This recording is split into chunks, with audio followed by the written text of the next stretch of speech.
आज पूजा में पधारे हुए सभी भाविकों को और साधकों को हमारा प्रणिपात।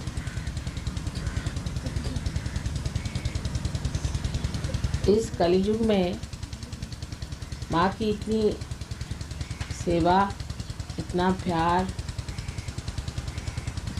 और इतना विचार जब मानव हृदय में आ जाता है तो सत्ययुग की शुरुआत हो ही गई। ये परम भाग्य है हमारा भी कि षष्ठी के दिन कलकत्ते में आना हुआ। जैसा कि विधि का लेखा है कि कलकत्ते में षष्ठी ही के दिन आया जाता है। षष्ठी का दिन शाकंभरी देवी का है और उस वक्त सब दूर हरियाली छानी चाहिए। हालांकि यहाँ पर मैंने सुना कि बहुत ज़ोर की बाढ़ आई, लोगों को बड़ी परेशानी हुई, लेकिन देखती हूँ कि हर जगह हरियाली छाई हुई। रास्ते टूट गए थे पर कोई पेड़ टूटा हुआ नज़र नहीं। मतलब ये कि सृष्टि जो कार्य करती है उसके पीछे कोई न कोई निहित एक गुप्त सी घटनाएं होती हैं। कलकत्ता का वातावरण अनेक कारणों से प्रक्षुब्ध है और अशुद्ध भी हो गया। इसे हमें समझ लेना चाहिए, ये बहुत ज़रूरी है। इसीलिए देवी की अवकृपा हुई है, या कहना चाहिए कि सफाई हुई। कलकत्ते में जहाँ की साक्षात देवी का अवतरण हुआ, जिनका स्थान यही, जो कि सारे विश्व का हृदय चक्र यहीं पे बसा हुआ है, ऐसी जगह हम लोगों ने बहुत ही अधार्मिक कार्यों को महत्व दिया है। और सबसे बड़ा अधार्मिक कार्य तांत्रिकों को मानना है। तांत्रिक तो वास्तविक में माँ ही है, क्योंकि सारे तंत्र उसके हाथ में हैं, उसी ने तंत्र बनाए हैं और वही तंत्र की जानकारी जानती है। पर जो तंत्र के नाम पर दुनिया भर का व्यभिचार, अविचार और आचार करते हैं, उन सभी के लिए मेरा ये कहना है कि उन्हें ये काम छोड़ देना चाहिए। सतयुग में ऐसे लोगों पर घोर अत्याचार होगा, अन्याय होगा, ऐसे लोग बहुत पीड़ित होंगे। इस कलकत्ते में इतने तांत्रिक लोग हैं और उनसे दीक्षित इतने लोग हैं कि उनसे किस प्रकार कहा जाए कि ये सब गलत चीज़ें हैं, इसे करने से कभी भी लाभ नहीं होगा, ये दुष्टों की चालना है और यही राक्षस हैं जो कि बार बार जन्म लेते हैं। इतने बार हनन होने पर भी ये संसार में आकर के और ऐसे दुष्ट कर्म करते हैं, और वो भी परमात्मा के नाम, देवी के नाम। इस मामले में जो हमारी धारणाएं हैं उसे दुरुस्त कर लेना चाहिए, क्योंकि सहयोग जो है वो सत्य पे खड़ा है, असत्य पे नहीं। और जो सत्य है वो हमें आपको बताना ही है। अगर आप ज्वाला की ओर दौड़ रहे हैं, अपने को भस्म कर रहे हैं, तो हमें साफ शब्दों में आपसे बताना है कि ये गलत काम है, उधर नहीं जाना। और इसीलिए मैं बड़ी व्यग्र हो जाती हूँ और सोचती हूँ कि किस तरह से समझाया जाए कि इन लोगों से शापित इस भूमि को अगर आपको वाकई में उठाना है तो ज़रूरी है कि पहले इन लोगों की ओर न मुड़े। ऐसा लगता है कि त्राही त्राही होकर के लोग सोचते हैं कि यही कुछ लोग फ़ायदा कर देंगे, लेकिन ये फ़ायदे से कहीं अधिक ज़्यादा आपका नुकसान करते हैं। इनको तो जहर समझ करके दूर रखना चाहिए। जब तक आप ये कार्य यहाँ पर ज़ोरों में शुरू नहीं करिएगा और एक एक का भांडा नहीं फोड़िएगा, तब तक ये भूमि शापित रही। मैं इस भूमि पर अनेक बार आई हूँ, लेकिन इस जन्म में जब मैं आई तो देखती हूँ कि धीरे धीरे ये भूमि नष्ट हो जा रही। इतनी बड़ी ऊंची साधना प्राप्त की हुई ये भूमि, जहाँ की गंगा भी बह कर के रसातल पे जा कर के, और जिन्होंने भगीरथ के प्रयत्न से उनके इतने पूर्वजों को शाप विमुक्त किया, इस भूमि की धूलि को ले जा कर के वो ये कार्य कर सकी। उस पुण्य भूमि पर इस तरह के अपुण्य के कार्य बहुत हो रहे हैं।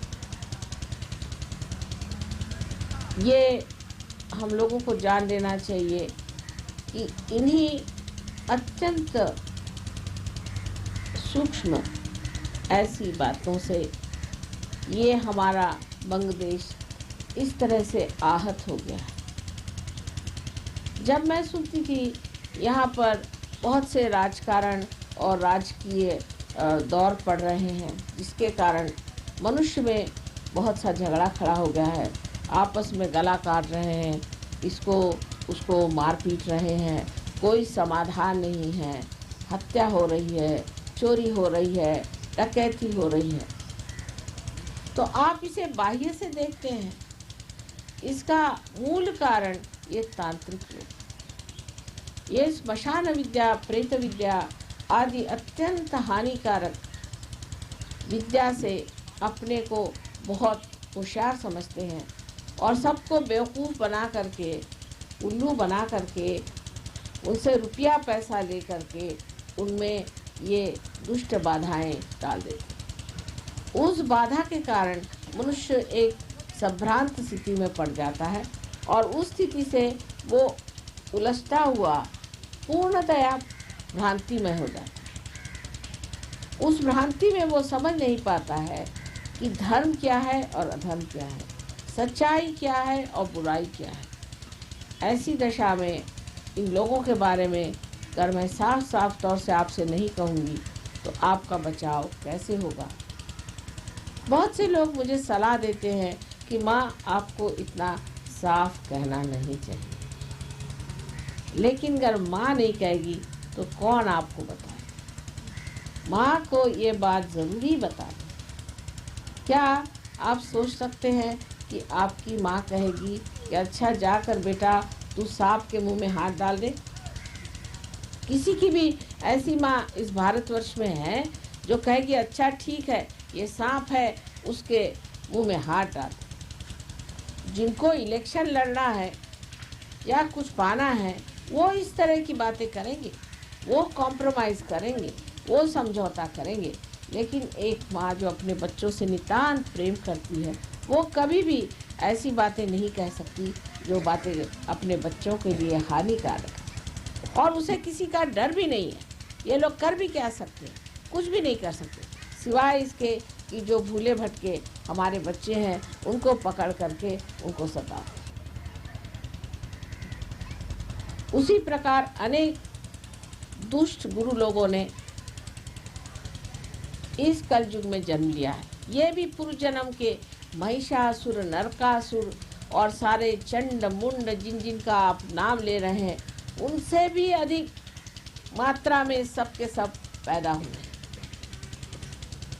इनमें से 16 महामुख्य राक्षस लोग इस संसार में आए। रावण का भी आगमन हो चुका है, सारे ही लोग स्टेज पर आ चुके। अब इनको मारा कैसा जाए? इनका कर्दन काल तो आ गया, लेकिन मारा कैसा जाए? हाथ में तलवार लेकर काट तो सकते हैं, कोई मुश्किल काम नहीं। लेकिन वो जनसाधारण के हृदय में घुस गए, उनके मस्तिष्क में घुस गए, उसके अंदर जमा होकर के बैठे हुए हैं, उनको ये लोग गुरु मानते हैं। तो मैं क्या करूं? क्या मैं अपने बच्चों की भी गर्दनें काट दूं इनके साथ? तो बेहतर यह है इन्हीं को जनता से ही एक दिन हार खानी पड़ेगी। यही पूरी तरह से सबके सामने स्पष्ट हो करके इनका स्पष्टीकरण होगा, एक्सपोजर होगा, और लोग देख कर के समझ लेंगे कि जो माँ इनके बारे में कहती थी एक एक बात सही है।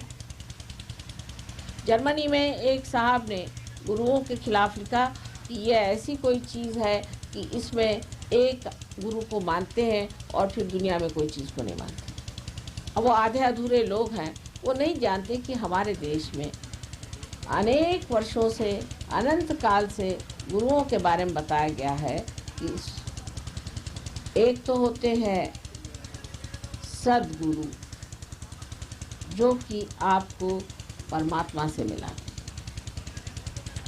सद्गुरु वो ही जो साहिब मिले, जो आपको परमात्मा से मिलाता है वो सद्गुरु। फिर गुरु जो कि परमात्मा के बारे में बातचीत करके आप में धर्म बिठाता है। फिर अगुरु, जिनमें गुरुत्व नहीं है, जो आत्म साक्षात्कारी भी नहीं है, तो भी वो अपने को गुरु समझ करके और लोगों को बातें बताते हैं और पैसा ऐसा भी लेते होंगे। जैसे हमारे पादरी साहब हैं, समझ लीजिए, या पोप साहब हैं, ये लोग अगुरु हैं। इनमें कोई भी, इनकी कुंडलिनी जागरूक नहीं हुई है, इनमें कोई विशेषता नहीं है और धर्म के नाम पे चर्चा करते। ऐसे अपने देश में बहुत से लोग हैं, अधिकतर अपने सारे शंकराचार्य ऐसे ही हैं। एक शंकराचार्य कांची के जो पुराने छोड़ करके सब शंकराचार्य बिल्कुल अगुरु हैं। उनकी कुंडलिनी तो नीचे में बैठी हुई है और जिनकी कुंडलिनी भी नहीं चढ़ी हुई उनको हम लोग गुरु मान लेते हैं। क्यों मान लेते हैं? इनका इलेक्शन होता है, इलेक्शन हो सकता है गुरु का। परमात्मा से ये आनी चाहिए ना चीज़, समझने की बात है। ये तो चीज़ परमात्मा से आनी चाहिए। फिर उसके बाद में होते हैं जिनको कहा जाता है कुगुरु। वो लोग होते हैं जो ये तांत्रिक जो राक्षसी प्रवृत्ति के अत्यंत दुष्ट स्वभाव के लोग होते हैं, वो अपने को गुरु मान लेते हैं। और ऐसे बहुत से गुरु जिन्हें कि हम अत्यंत दुष्ट, दुराचारी, इस तरह के लोग आज गुरु बन के बैठे। और इस बंग देश में तो सब के सब आके न जाने कैसे, जैसे गंगा जी सब हिमालय से अपनी जड़ी बूटियाँ लेकर यहाँ पहुँची हुई है, ऐसे ये न जाने कहाँ से सब मिलजुल करके बंगाल पे आकर बैठ गए और बांग्लादेश को पूरी तरह से गरीब बना दिया, इनको लूट लिया। इस शस्य श्यामला भूमि में उन्होंने जो जो हरकतें की हैं वो हम जानते हैं, क्योंकि सूक्ष्म में आप देख नहीं सकते। आप सोचते हैं नक्सलाइट ने ये किया और कम्युनिस्टों ने ये किया और कांग्रेस वालों ने ये किया और अमके नेता ये किया। इन लोगों का किसी का दोष नहीं। ये वातावरण जो खराब हो गया है, वो वातावरण खराब करने वाले ये तांत्रिक, ये दुष्ट आदमी हैं। और उनसे भी बढ़ के जो महा दुष्ट राक्षस, जिनका वर्णन है कि देवी ने जिनको मार डाला, वो भी यहाँ पूजे जाते। महिषासुर अभी तक जिंदा बैठा हुआ और महिषासुर को भी यहाँ बहुत पूजा गया। जिसको देवी ने यहाँ मारा, उसी महिषासुर को आपने पूजा है। नरकासुर को भी इतना पूजा है, उसको करोड़ों रुपया आपने दे दिए। उसके पास न जाने कितने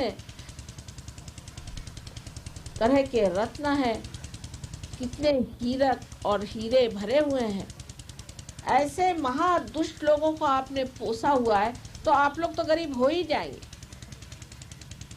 ये तो पूरा यही हुआ कि आ बैल मुझको मार। और आप अपनी बुद्धि से नहीं समझ पाते कि ये लोग कितने दुष्ट हैं। आज पूजा के समय में एक माँ को चाहिए कि बताया जाए, पूजा के लिए सबसे पहले जाना जाए कि आप ही अपने गुरु हैं और किसी को गुरु बनाने की ज़रूरत नहीं। हम तो कोई गुरु नहीं है, क्योंकि गुरु अगर होते तो आप लोग परेशान हो जाते। लेकिन माँ से बढ़ के गुरु कौन है? माँ तो सब गुरुओं की भी माँ है। और आप चाहे तो हमारे चरणों में बैठे, चाहे हमारे गोद में बैठे, चाहे हमारे सर पे बैठे, हमारे आप बच्चे हैं। बात और है, तो भी ये बात कभी भी नहीं मानी जाएगी कि कोई राक्षस या इसे हम लोग कहते हैं कि नेगेटिव पर्सनालिटी वो आकर के आप पे छा जाए।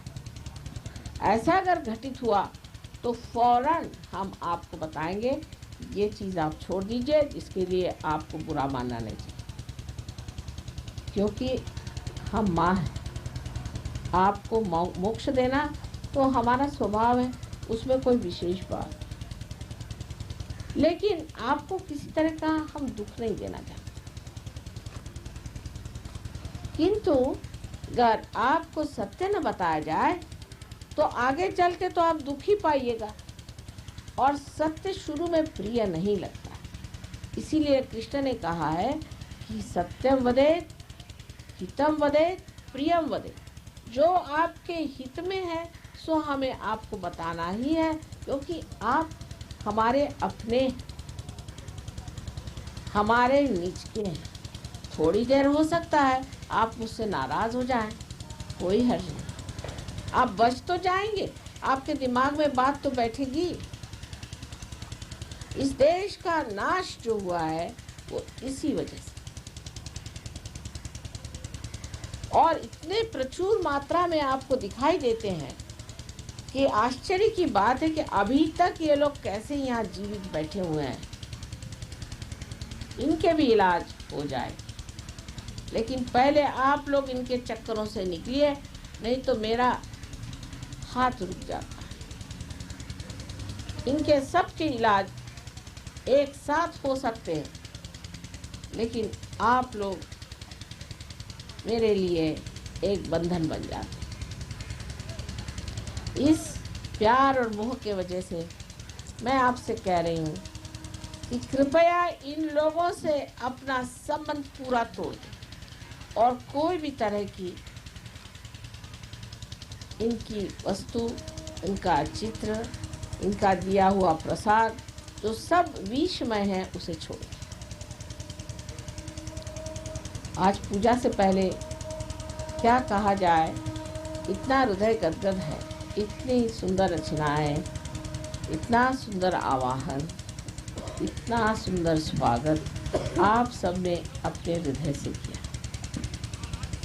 हृदय एकदम गदगद हो। सब कहते हैं कि माँ प्रसन्न है, लेकिन न जाने क्यों आँखों में इतने आंसू भर आए हैं और गला भी भर आता है, सोच सोच के कितने मेरे प्यारे बच्चे यहाँ रह रहे। आपकी सारी विपदा खत्म हो सकती, आपकी सब तकलीफें बिल्कुल मिट सकती हैं, क्योंकि परमात्मा जो है सर्वशक्तिमान है, उनसे शक्तिशाली कोई नहीं, और उनसे प्रेम करने वाला भी कोई। अत्यंत प्रेमी और शक्तिशाली ऐसे परमात्मा आपके अपने होते हुए आपको किसी चीज़ की क्या ज़रूरत है या किसी चीज़ का क्या डर है। बस एक ही बात में हार जाते हैं कि आपको स्वतंत्रता है। आपकी स्वतंत्रता हम छीन नहीं सकते, क्योंकि आपको परम स्वतंत्रता जब देने की बात होती है तो इस स्वतंत्रता का पूरी तरह से आदर किया जाता है, पर उस आदर में ही मनुष्य खो जाता है, मनुष्य बहक जाता है और ऐसे लोगों के पास चला जाता है जो आपके जीवन के दुश्मन हैं, आपके शत्रु हैं। अनेक हजार वर्षों से इन दुष्टों ने इन भक्तों को सताया हुआ है और आज भी सता रहे, लेकिन वो ऐसा सोंग बना के आए हैं और ऐसी खूबी से आए हैं कि आप उसे पहचान नहीं पाते। सीता जी को भी रावण ने भेष बदल करके भूल में डाल दिया था, तो आप तो मानव जाति हैं, आपको वो अगर भूल में डालते हैं तो इसमें आपका दोष नहीं। पर पार होने के बाद, रियलाइजेशन के बाद आपको अपने पांव पर खड़ा हो जाना चाहिए और इन सब चीज़ों को छोड़कर झाड़ झूड़ करके एकदम स्वच्छ हो जाना चाहिए। आपकी कोई सी भी परेशानी ठीक नहीं पाएगी। प्यार की शक्ति सबसे महान है, इसको आज तक हमने इस्तेमाल नहीं किया, ये आप जान लीजिए। और जिस दिन आप इसको समझ लेंगे कि इस प्यार की शक्ति से आप प्लावित हैं और आप जब इसका उपयोग करेंगे, आप आश्चर्यचकित हो जाएंगे कि लगेगा जैसे सारे तारांगण आपके पैर पे लौट खा रहे हैं, सारी शक्तियाँ आपके चारों तरफ हैं, सारे गण आपको संभाल रहे हैं, सारे देवदूत आप पे पुष्प की वर्षा कर। आप ही आज इस रंगमंच पे स्टेज पर आए हैं, आपके लिए सारी सृष्टि बनाई गई है और उस सृष्टि के सर्वोच्च लोग आप ही हैं। और किसके लिए परमात्मा ने सृष्टि बनाई?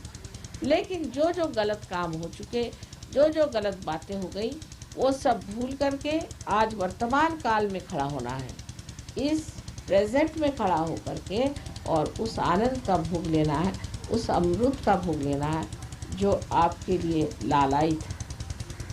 स्वयं साक्षात परमेश्वर चाहता है कि आप उसके दरबार में आए और अपने अपने स्थान पे आसन हो, और वो आपको यथोचित आपका आदर करके आपको हर तरह का आनंद प्रदान करे। एक बाप यही चाहेगा और वही वो चाहते हैं, और पूर्णतया वो आपके साथ। आज यहाँ जो हरियाली देख रहे हैं हम, बड़ा सुंदर सा रचाया हुआ बाग है, ऐसा ही परमात्मा का बाग है समझ लीजिए।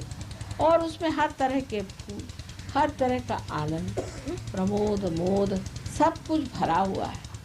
बस उसमें बैठने की आपकी क्षमता चाहिए और उसके आनंद भोगने की गहराई, इतनी होते हुए सब ठीक हो जाता है। यहाँ के लायन क्लब के लिए क्या कहा जाए, मेरे ख्याल से जन्म जन्मांतर का संबंध सिंह से रहा है और सिंह पे ही इतना काम किया गया है, इसीलिए लायन क्लब से मेरा इतना संबंध जुड़ गया। आपका ये बड़ा ही सुंदर उद्यान है और इस वाटिका को भी और भी बहुत सुंदर आप बना सकते हैं। एक बार एक अमेरिकन औरत से मुझसे पूछा था कि आपके यहाँ कोई फूल नज़र नहीं आते। मैंने कहा हमारे देश के फूल बहुत छोटे छोटे होते हैं पर अत्यंत सुगंधमय होते। वो बहुत ज़्यादा दर्शनीय नहीं होते, शोई नहीं होते जैसे आपके फूल होते हैं। हर फूल में चमत्कार और मंत्र है। और उन्होंने कहा अच्छा फिर बताइए कि आपके यहाँ इतने तरह के फूल होते हैं। वहीं बैठे बैठे मैंने उनको 40 फूल बता दिए और हर फूल में अत्यंत सुगंध है। अब मैं देखती हूँ यहाँ भी आपको चाहिए कि ऐसे ऐसे फूल, जैसे कि चमेली है, चंपा है और पारिजातक है, जिसका वर्णन आपको देवी महात्म्य में मिलता है। अनेक तरह के ऐसे सुंदर सुंदर फूल हैं, प्राजक्त के फूल हैं, अनंत के फूल हैं। अपने देश में ऐसे अनेक फूल हैं और जिसकी बड़ी बड़ी शाखाएं बढ़ जाती हैं और सवेरे सवेरे देखिए तो सब दूर आंगन में वो छाए रहते हैं। आपने जिसे हम लोग बकुल कहते हैं और यूपी में उसे मौलसरी कहते हैं, उसका भी पेड़ बहुत सुंदर होता है। जासवंदी के अनेक तरह तरह के सुगंधमय पेड़ आप लगा सकते हैं। जापान में एक स्त्री से मैंने कहा कि आपके बाग बहुत सुंदर है, मुझे बड़े पसंद है। कहने लगे सुंदर तो है लेकिन आर्टिफिशियल है, नैसर्गिक नहीं है। और इंडियन किसी भी बाग में जाए तो बड़ी सुगंध रहती है और सुगंध अपने देश की विशेषता, इस मिट्टी की विशेषता। आपको आश्चर्य होगा, हम लोग इसे समझ नहीं पाते कि खस में भी इतनी सुगंध है और हर चीज़ में इतनी सुगंध है। हम लोगों को पता नहीं कि बाहर के देशों में आप मिट्टी में हाथ नहीं डाल सकते, अगर डाल दीजिए तो हाथ में फोड़े आ जाएंगे, ब्लिस्टर्स आ जाएंगे, क्योंकि वहाँ की ज़मीन जो है वहाँ के पाप से तप्त होने के कारण वहाँ चूना है। आप कहीं हाथ नहीं डाल सकते जब तक आप ग्लव्स न पहनिए, आप मिट्टी में हाथ नहीं डाल सकते। लंदन में तो मैंने पहले सोचा था कि मैं वहाँ बाग करूँगी, मैं शाकांबरी का मुझे शौक़ है, तो वो मैं चाह रही थी वहाँ भी बाग किया जाए। लेकिन जब देखा कि वहाँ की मिट्टी ऐसी है। मैंने कहा छोड़ दिया, मेरा तो शौक ही वहाँ छूट गया। मैंने कहा बाबा अपने हिंदुस्तान में जाके सारा काम करेंगे, ये तो ज़मीन कुछ और ही है।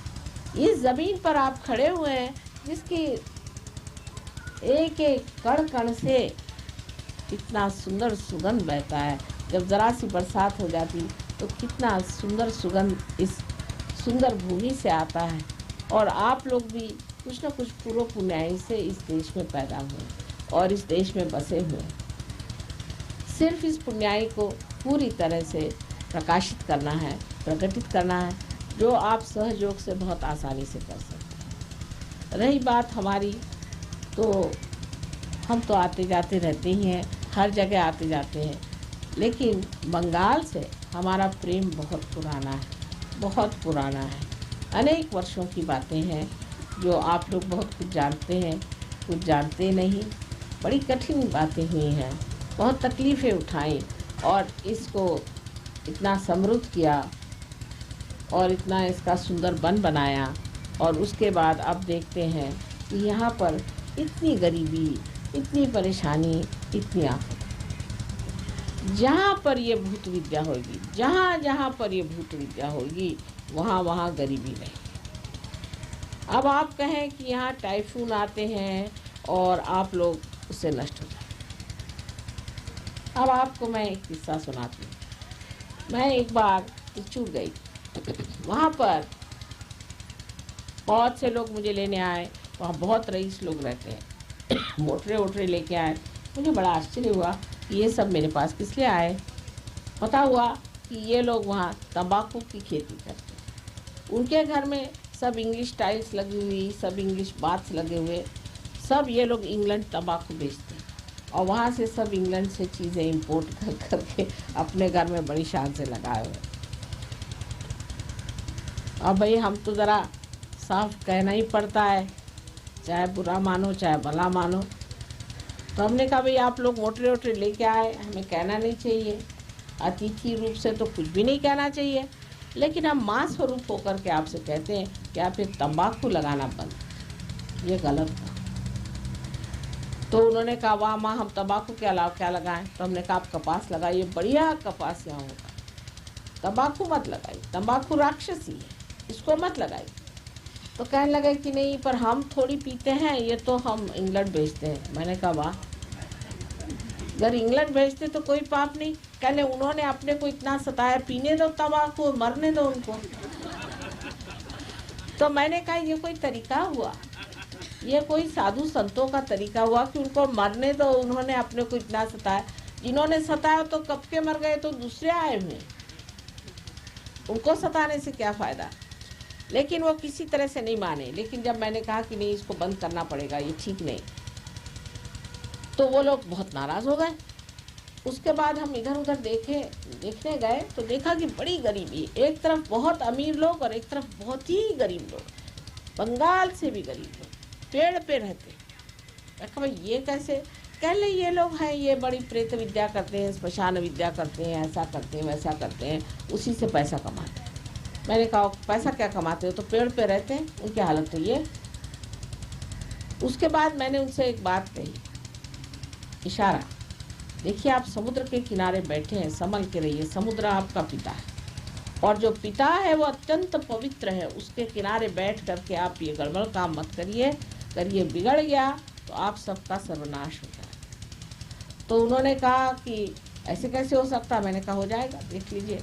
एक तो हमने आपको चेतावनी अब दे दी, अब चेतावनी के बाद फिर गड़बड़ हुई है तो फिर हमसे न कहना। उसी साल वहाँ पर एक बहुत बड़ा इसी तरह का एक टाइफून का नाना आया और वो सबको लटका गया, सब लोग पेड़ पे लटक गए, हजारों लोग मर। उसके बाद सब, जब मैं दिल्ली आई तो सब मोटरे लेके दिल्ली पहुंची कि माँ हमको माफ़ कर दो। हमने कहा बेटा आप क्या माफ़ करने का, जो था सो तो गया, ये तो गड़बड़ तुमने काम करा, मैंने तुमको चेतावनी दी। यही मैं कह रही हूँ, ये चेतावनी आ रही है आपके पास, ये गलत लोगों को यहाँ से हटाइए। और वहाँ के जो गरीब लोग जो ये करते थे प्रेत विद्या, स्मशान विद्या आदि, वो सब के सब पेड़ में लटके हुए नजर आए।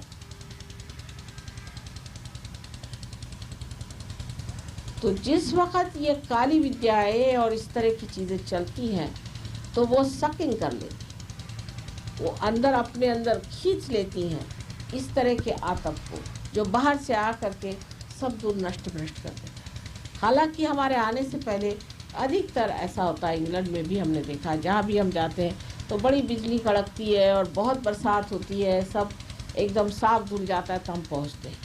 लेकिन तो भी लोगों की समझ में नहीं आता है कि हमें अपनी सफाई खुद ही करना चाहिए। क्यों सृष्टि से कहा जाए, कभी कभी वो भी ऐसा हो जाता है कि उसमें बहुत कुछ नष्ट भी हो सकता है। इसलिए अगर आप ही सत्य को मान लें और स्वीकार कर लें और अपने को सत्य के रास्ते पर सफाई पर ले आए, तो सत्य कहीं और से आप पर प्रकट हो तो बड़ा भयंकर होता है, बहुत जोरों में उठता है वो, और उसकी जो चाल होती है उसके अंदर बहुत से अनाथ, दुखी, बेसहाय और बेगुनाह लोग भी मारे जाए।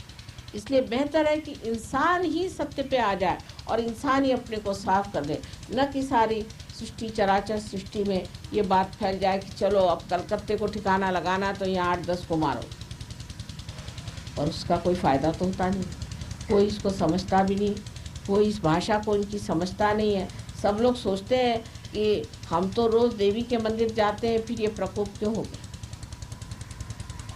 उस देवी के मंदिर में भी वहाँ बैठे हुए हैं राक्षस, बिल्कुल उनके सामने बैठे हुए, बड़ी हिम्मत करके बैठे हुए हैं। हालांकि जिस वक्त देवी जागरूक होंगी तो पता चलेगा, एक एक का ठिकाना हो जाएगा। एक बार गंगा जी में जागरूकता आई थी तो सब जितने भी ऐसे पंडे वंडे लोग थे सब अपनी खटिया उठा करके सामान लेके भाग रहे थे। मैंने देखा था टीवी में, मैंने कहा अच्छा हुआ गंगा जी ने ठिकाने लगा दिया सबको। जितने भी हरिद्वार से लेकर के पटने तक जितने भी लोग थे सब अपने झोले उठा करके भाग रहे थे। लेकिन तो भी मनुष्य सीखता नहीं है। अगर उस पे निसर्ग से कोई उपचार हो तो सीखता नहीं है, सिर्फ वो सीखता है अपनी आत्मा से। इसलिए आप सहयोग को प्राप्त हो। कोई सी भी ऐसी बीमारी नहीं जो सहयोग ठीक नहीं कर सकती, कोई सी भी ऐसी विपत्ति नहीं जो दूर नहीं हो सकती। हर तरह की मुश्किलें दूर हो सकती, लेकिन पाने के बाद श्रद्धा होनी चाहिए, जो अंधी श्रद्धा नहीं है। देखी हुई बात है, आपने पाया है, आप अपने में विराजमान होइए, आप स्वयं अपने सिंहासन पर बैठिए, आपने पा लिया है। आप क्यों अब भी भिखारी जैसे बैठे हैं?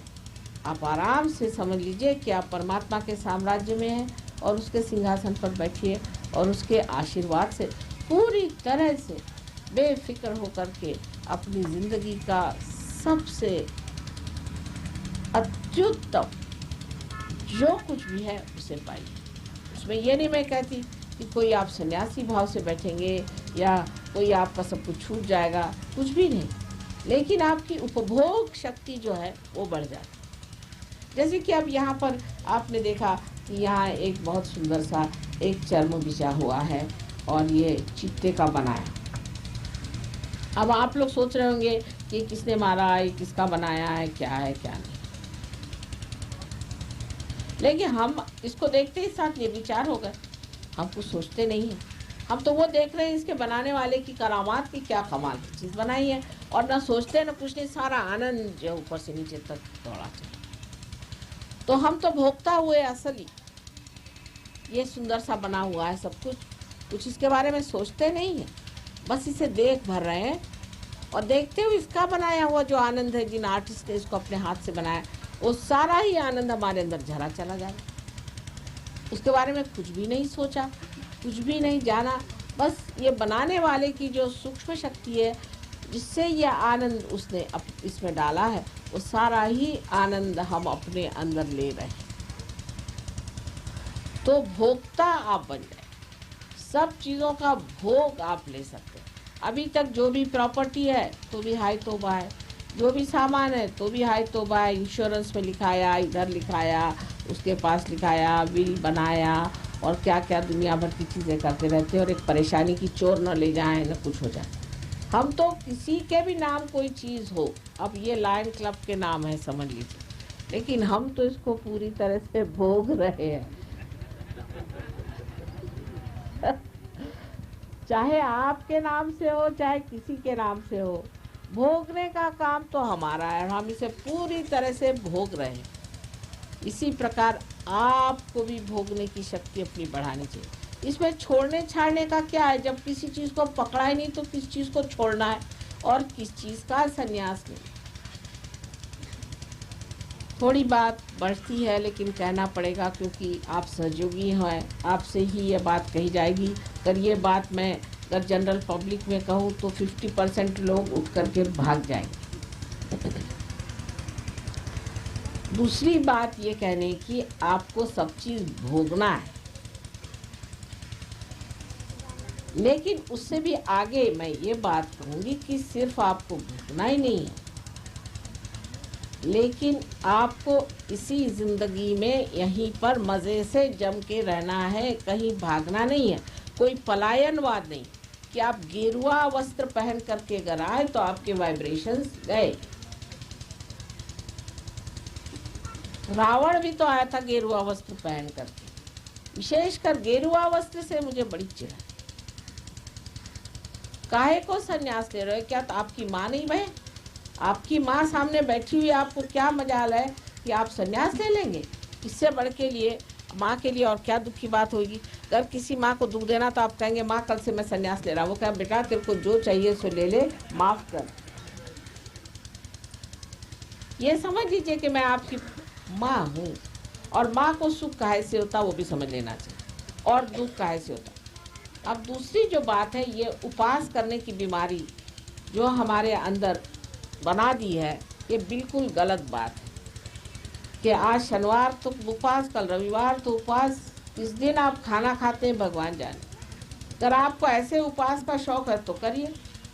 भगवान कहता है अच्छा चलो, हिंदुस्तानियों को बड़ा उपवास का शौक है, तो उपवास ही में मार डालता है।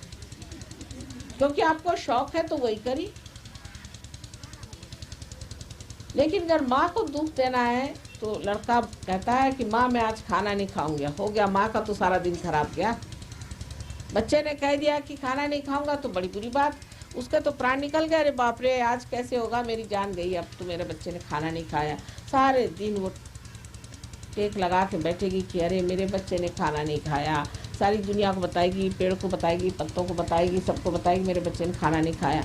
और इस देश में मैं देखती हूँ जो देखो वही उपवास करता है। तो मैं तो मेरे समझ नहीं आता कि मैं क्या करूँ, मैं कैसे समझाऊँ। बाबा क्यों ऐसा कर रहे हो? आराम से खाओ, आराम से पियो, लेकिन पीने का मतलब गलत नहीं लेना चाहिए।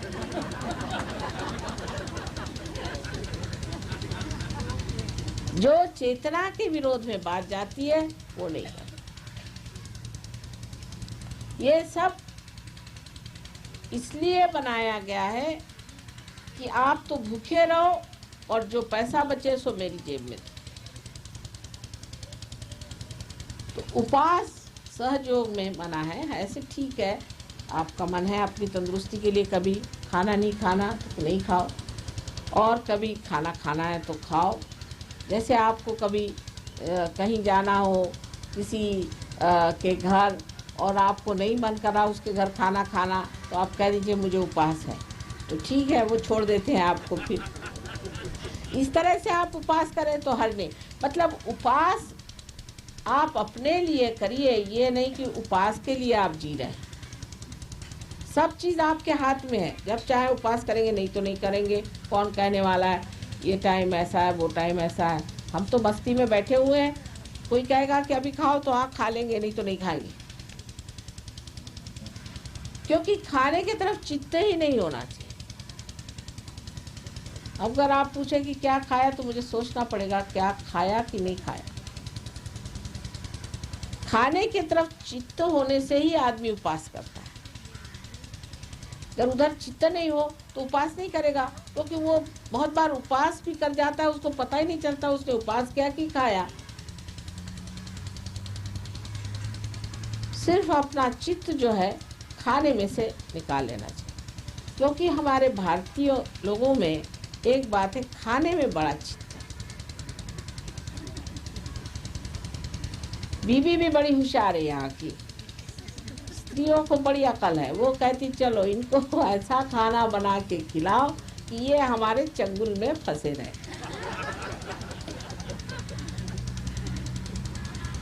कहीं भी जाएंगे दौड़ के घर आ जाएंगे, क्योंकि खाना बनाना हिंदुस्तानियों को नहीं आता, आदमियों को। तो औरतों ने उनको ऐसा बना दिया कि वो खाना तो बना नहीं सकते, और बीवी क्या बना रही इधर ध्यान, तो बीवी इसी पर आपको पटा लेगी, और इसीलिए चित्त हमारा ज़्यादा खाने पे रहता है। पर और लोगों में ऐसा नहीं, जैसे जापानीज लोग हैं, वो देखेंगे कि वस्तु कैसी बनी है, सुंदर है या नहीं, इसमें रूप है या नहीं, खाने पे वो चित्त नहीं रखते। लेकिन हमारा हिंदुस्तानियों का मुख्य धर्म है खाना, कि कौन सा खाना बना है आज घर में, या किसी ने कहा भाई मेरे घर ये अच्छा खाना बनता, तो पहुंच गए वहाँ सारे मंडली, सीधे गांव भर को पता हो जाता है कि आज कहीं खाना बन रहा है, तो सब मंडली पहुंच गई खाने की। और खाने की वजह से प्यार भी औरतें बहुत प्रकट करती हैं। जैसे हमारी ग्रैंड डॉटर से एक दिन मैंने पूछा कि भाई तुम क्या करना चाहती हो, तो वो मुझसे कह लगे मैं एयर होस्टेस होना चाहती हूँ, और या तो मैं नर्स होना चाहती हूँ। मैंने कहा क्यों? कहने लगे नानी इन्हीं दो प्रोफेशन में ऐसा होता है कि आप लोगों को खाना दे सकते। तो औरतों को बड़ा शौक है यहाँ की, ये कमाल है, और कहीं नहीं सर, कहीं नहीं है। आप लंदन में जाइएगा तो 3 दिन में आपका आधा वजन हो जाएगा, वहाँ तो सब बॉइल्ड ही औरतें खाना देती हैं। तो हिंदुस्तान की औरतों में ये भी एक खूबी है कि वो, उनको बड़ा शौक है ये बना के खिलाएं। मेरे साथ बड़ा अत्याचार होता है, माँ मैं आपके लिए स्पेशली बना के लाई हूँ रबड़ी, मैं रबड़ी खाती नहीं बाबा। तो खाने पीने में हमारा चित्त जो है उसमें भी एक सुंदरता है, लेकिन मैं कह ये रही हूँ कि उससे चित्त ही हटा लेना चाहिए, चित्त हटा लेना चाहिए। तो आदमी उस सूक्ष्म में उतर सकता है, जैसे कि शबरी के बेर श्री राम ने इतने शौक से खाए। उसकी जो सूक्ष्मता थी वो श्री राम ने कैसी पकड़ी, क्योंकि उसके अंदर वो उन्होंने उसका प्यार, उसकी नितांतता, उसका आदर, उसका विचार सब देख करके इतने शौक से उठाए। यही बात हमारे अंदर अगर आ जाए कि हम खाने की ओर चित्त न दे करके और उसके पीछे जो भावना है उसकी ओर ध्यान दे, तो हम सहयोगी हो गए।